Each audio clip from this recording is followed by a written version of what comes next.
السلام علیکم ورحمۃ اللہ وبرکاتہ۔ آج کے سبق کا آغاز ہم سورۃ البقرہ کی آیت نمبر 283 سے کرتے ہیں۔ اعوذ باللہ من الشیطان الرجیم،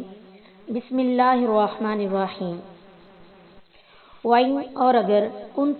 تم ہو علی سفر پر، وَلَمْ تَجِدُوا اور نہ پاؤ تم کاتباً کوئی لکھنے والا، فَرِحَانٌ تو گروہ رکھنا، مقبوضۃ قبضہ میں، فَإِنْ پھر اگر آمینہ اعتبار کرے، بعضکم تمہارا کوئی، بعضاً کسی کا، فَلْيُؤَدِّ الَّذِي تو چاہیے کہ لوٹا دے جو شخص، اؤتمنَ امین بنایا گیا، امانتہ اپنی امانت کا، وَلْيَتَّقِ اللَّهَ اور چاہیے کہ ڈرے، ربہ اپنے رب سے، وَلَا تَكْتُمُوا الشَّهَادَةَ اور نہ چھپاؤ تم گواہی کو، وَمَن يَكْتُمْهَا اور جو کوئی اسے چھپائے گا، فَإِنَّهُ تو بے شک، آثم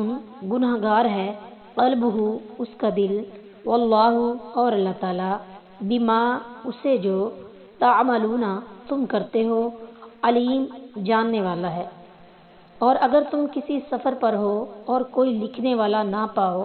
تو ایسی گروی لازم ہے جو قبضے میں لے لی گئی ہو۔ پھر اگر تم میں سے کوئی کسی پر اعتبار کرے تو جس پر اعتبار کیا گیا ہے وہ اپنی امانت ادا کرے اور اللہ سے ڈرے جو اس کا رب ہے، اور شہادت مت چھپاؤ، اور جو اسے چھپاؤ تو بے شک وہ اس کا دل گناہگار ہے، اور اللہ جو کچھ تم کر رہے ہو اسے خوب جاننے والا ہے۔ وَإِن كُنتُمْ عَلَى سَفَرٍ وَلَمْ تَجِدُوا كَاتِبًا یہ بے اور قرض کی ایک دوسری شکل ہے، یعنی اگر تم سفر میں قرض کا معاملہ کرو اور تمہیں لکھنے والا نہ مل سکے یا لکھنے کے لیے قلم دوات وغیرہ میسر نہ ہو تو مقروض کو چاہیے کہ قرض دینے والے کے پاس کوئی چیز رہن رکھ دے۔ سفر کا ذکر اس لیے کیا کہ یہ معاملہ زیادہ تر سفر میں پیش آتا ہے، ورنہ رہن یعنی گروی رکھنا حضر میں بھی جائز ہے۔ خود رسول اللہ صلی اللہ علیہ وسلم نے اپنی زرہ کی یہودی کے پاس گروی رکھ کر عملاً اس کی وضاحت کر دی۔ بخاری البیوع باب شرع الامام الحوائج بنفسہ حدیث نمبر 2097 یعنی 2097 اور مسلم کی حدیث 1073۔ چنانچہ سفر میں رہن نص قرآنی سے ثابت ہے اور حضر میں رسول اللہ صلی اللہ علیہ وسلم کے فعل سے۔ جو چیز رہن رکھی جائے، اگر دودھ والا جانور ہے تو رسول اللہ صلی اللہ علیہ وسلم نے اسے چارہ ڈالنے کے بدلے اس کا دودھ پینے کی اجازت دی۔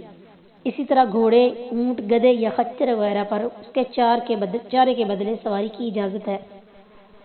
بخاری فی رہن فی الحضر باب الرہن مرکوب حدیث نمبر 2511 یعنی 2511 عن ابی ہریرہ رضی اللہ تعالی عنہ۔ ان کے علاوہ گروی رکھی ہوئی چیز سے فائدہ اٹھانا منع ہے، یہ سود کے زمرے میں آتا ہے۔ مثلا قرض پر رقم لے کر زمین رہن رکھ دی جائے تو گروی لینے والا اس سے فائدہ نہیں اٹھا سکتا، بلکہ اگر کاشت کرے تو اس کا ٹھیکہ وغیرہ قرض میں وضع کرنا ہوگا۔ فَلْيُؤَدِّ الَّذِي اؤْتُمِنَ أَمَانَتَهُ مطلب یہ کہ اگر کوئی شخص قرض لینے والے کا اعتبار کرے اور اس کی کوئی چیز رہن رکھے بغیر اسے قرض دے دے تو اسے بھی چاہیے کہ اللہ سے ڈرتے ہوئے اس کا قرض ادا کر دے۔ فَإِنَّهُ آثم قلبہ اس میں آثم گناہ کی نسبت دل کی طرف کی ہے، اس لیے کہ چھپانا دل کا فعل ہے اور سب سے پہلے اس کا خیال دل ہی میں پیدا ہوتا ہے۔ یہ وعید ہے کہ شہادت چھپانا اتنا سنگین گناہ ہے کہ اس سے دل گناہ گار ہو جاتا ہے، نعوذ باللہ من ذالک۔ رسول اللہ صلی اللہ علیہ وسلم نے فرمایا، اکبر الکبائر الاشراک باللہ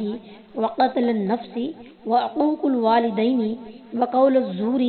او قال وشہادت الزور کبیرہ گناہوں میں سے سب سے بڑے گناہ اللہ کے ساتھ شریک بنانا، کسی شخص کو قتل کرنا، والدین کی نافرمانی اور جھوٹی بات یا فرمایا جھوٹی گواہی